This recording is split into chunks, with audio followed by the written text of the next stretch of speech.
सच बोलने वाली बहू। देखो ममता, मैं आज ऑफिस जाने के मूड में नहीं हूँ।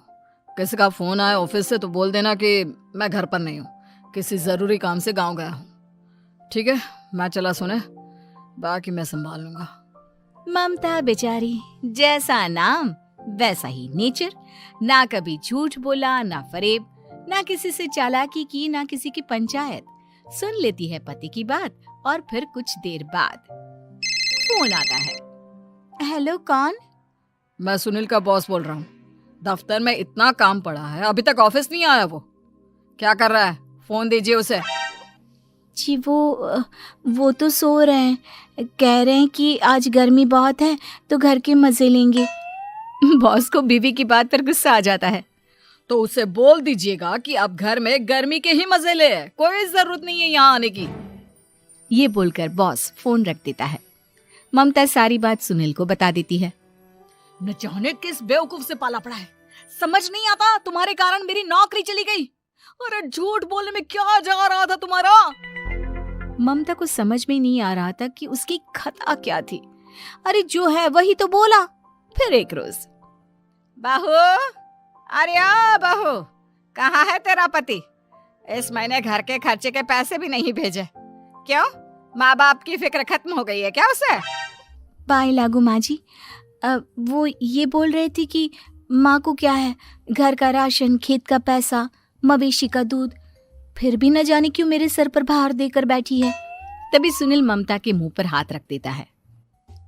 क्यों रे कलमुँह है, हटा बहू के मुंह से हाथ। अरे क्या क्या बोलता है तू? वो तो इसकी झूठ बोलने की आदत नहीं है, इसलिए पता चल रहा है। देख मेरी सास कितनी शरीफ है। हाँ, तेरी माँ तो मोहल्ले की बदमाश है ना, और तेरी सास शरीफ है। बेटा ममता को देखता है और गुस्से से बोलता है। अब खड़ी खड़ी देख क्या रही हो? और भी कुछ कहना है क्या? माँ आई है ना, जाकर छाछ ले आ ठंडी वाली। ममता अंदर चली जाती है। माँ, इसके सच बोलने की आदत के कारण मेरी नौकरी जाते जाते रह गई। वो तो मैंने अगले दिन जाकर पैर पकड़ लिए मालिक के, नहीं तो। सब जानता है बहू की आदत नहीं है झूठ बोलने की, तो तू शांत क्यों नहीं रहता? क्यों उसे झूठ बोलने को बोलता है? फिर एक रोज, बहू, जा अपनी पड़ोसन के पास और उससे बोल कि वो लाल वाली साड़ी जो उसने नए साल की पार्टी में पहनी थी, तुझे वो चाहिए। ना माँ जी, मुझे नहीं चाहिए। वैसे भी कल जिस शादी में जाना है ना, वहाँ के लिए तो मेरे पास काली साड़ी है। सास सर पर हाथ रखकर, अरे बुद्धू, मुझे चाहिए साड़ी। वैसे भी तुम लोगों में तो साड़ी का लेन देन चलता है ना, तेरी भी तो उसने पहनी थी ना। हाँ माँ जी, वो क्या है ना, हम दोनों के कपड़े एक दूसरे को आ जाते हैं। मैं ले आती हूँ आपके लिए साड़ी। बहू पड़ोसन के पास जाती है। कैसी हो निर्मला, तेरी लाल साड़ी चाहिए थी। क्यों? तू तो बोल रही थी कि तेरे पास काली वाली साड़ी है, तू वही पहनेगी, फिर लाल का क्या करेगी? अरे मैं तो काली ही पहनूंगी, लेकिन मेरी सास ने देखी थी तेरी लाल साड़ी, वो नए साल की पार्टी में तूने पहनी थी ना, तो इसलिए वो मांग रही है। ये सुनकर पड़ोसन थोड़ा परेशान हो जाती है। देख ममता, तेरे लिए तो मैं एक बार को साड़ी दे भी देती, लेकिन तेरी सास के लिए नहीं। वो क्या है ना, तू तो जानती है कितनी गंदी आदत है तेरी सास की, खाया पिया सब कपड़े पर ही पोंछ देती है। मेरी लाल साड़ी बहुत महंगी वाली है, पता चले उस पर हल्दी तेल का निशान लगा हो। ममता घर आ जाती है खाली हाथ। ममता को देखकर, नहीं देना उसका लूटी ने साड़ी।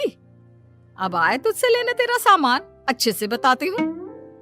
माँ जी, वो क्या है ना, मुझे तो वो दे रही थी, लेकिन आपके नाम पर नहीं दी।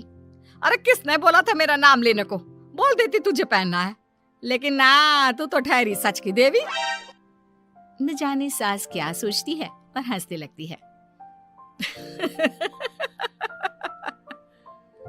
अरे माँ, क्या हो गया? क्या सोचकर हंस रही है? याद है जब बहू को देखने गए थे? हाँ बस सही बात है। याद आ गया कैसे मेरी सास बाजार के खाने को बोल रही थी कि ममता ने बनाया है।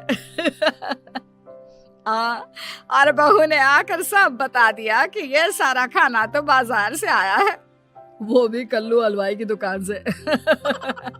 ममता दोनों की बात सुन रही थी। हाँ माँ जी, वो कल्लू हलवाई का ही था। मुझे तो आज तक पता नहीं चला कि माँ ने क्यों कहा कि मैंने बनाया है।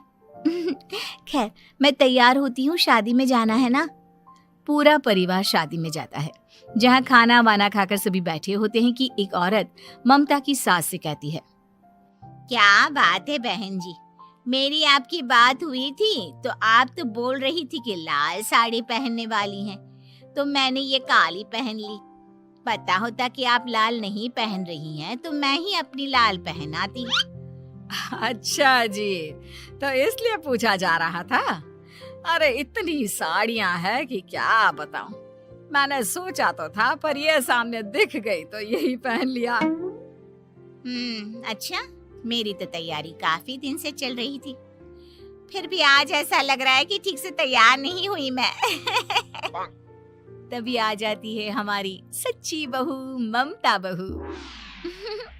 आंटी जी, वो क्या है ना, पड़ोसन की लाल साड़ी माँ जी को पहननी थी, लेकिन आप तो जानती है माँ जी की आदत, सारा खाया पिया कपड़ों पर ही पोंछ देती है, तो उसने साड़ी देने से ना ऐन वक्त पर मना कर दिया, तो अब इन्होंने ना मेरी साड़ी पहनी है। औरत ममता की सास को घूरती है, अरे मांग कर ही साड़ी पहननी थी क्या? हम जैसे तो खुद की ही साड़ी पहनते हैं, चलो चलते हैं। सास का गुस्सा अब ममता पर फूट पड़ता है। अरे क्या जरूरत थी ये बात सबसे कहने की? अरे घर की इज्जत का कोई ख्याल है कि नहीं तुझे? हाँ, मैंने क्या बोल दिया माँ जी? मुझे क्यों डांट रही है? मेरी गलती क्या है? ममता को रोता देख सुनील आ जाता है। अरे माँ, क्या हो गया? पता है ना शादी का माहौल है। सास सारी बात बेटे को बता देती है। देख रहा है तेरी बहू का हाल। अरे इस लड़की को तो ये भी नहीं पता कि कब कहाँ क्या कैसे बोलना है। अरे लेकर जा इसे यहाँ से। सभी घर आ जाते हैं। सास का मुंह तो फूला ही रहता है कि एक दिन, चलो बेटा, बहुत दिन तुम लोगों के साथ रह ली, अब चलो। वैसे भी ऐसी बहू के साथ समय कैसे कटे, जो ना झूठ बोलती है ना लोगों की चुगली करती है। अरे गांव में ही ठीक हूँ मैं, कम से कम 4 घर की खबर तो मिलती रहती है, वो भी मसाला डालकर। कैसी बात कर रही है माँ? अभी तो आई है, रह जाना, कितना अच्छा लगता है तेरे रहने से घर। तभी ममता आ जाती है। अच्छा लगता है, लेकिन आप तो बोल रहे थे कि न जाने कब तक रुकेगी, जाने का नाम ही नहीं ले रही। जाए तो कम से कम घर में थोड़ा सा फ्री सा तो फील करूं, यही बोल रहे थे कल माँ जी आपके लिए। सास बेटे को देखती है, लेकिन क्या कहती बेचारी, जब अपना ही सिक्का खोटा हो।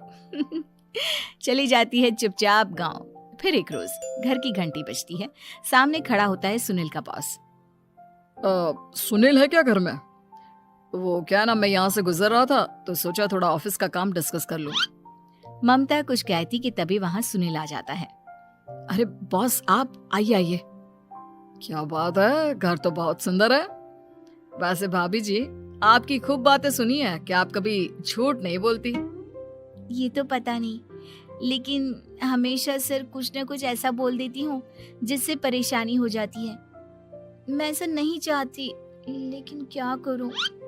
खैर, बॉस कुछ देर रुकता है, काम की बात होती है।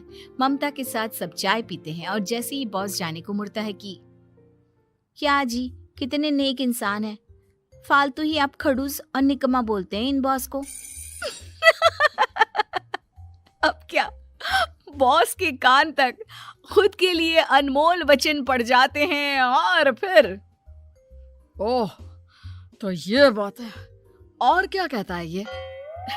अरे बॉस, आप भी किसकी बात पर विश्वास कर रहे हैं? अरे इससे तो ये भी नहीं पता कि आलू प्याज कहाँ रखा है। अरे ये क्या जाने क्या बोलना है क्या नहीं बोलना है। मतलब जो मुंह में आ रहा है बोले जा रहा है। भाभी जी, आप बताइए। नहीं बॉस, लग रहा है कि कुछ गलत बोल गई मैं। वैसे ये सिर्फ इतना ही बोलते हैं कि आप में कोई टैलेंट है ही नहीं, आपकी नौकरी इन्हीं के कारण तो बची हुई है। अरे बस कर ले अम्मा, अब क्या करवा कर मानेगी, बड़ी मुश्किल से तो नौकरी बची थी मेरी। सही कहा, बची थी लेकिन अब निकल गई। तेरे टैलेंट के भरोसे चल रही है ना मेरी नौकरी, अब देख तू।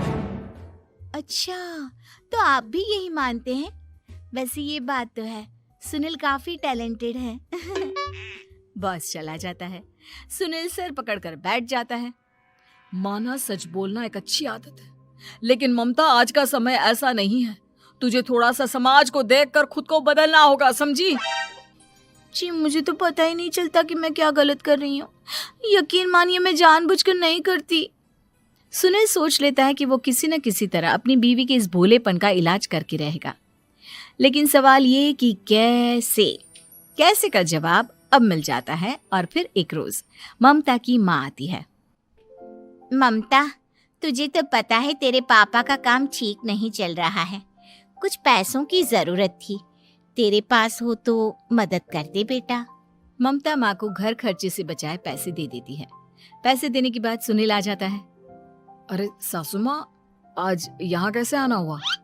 नहीं बेटा, वो ममता की याद आ रही थी ना तो आ गई।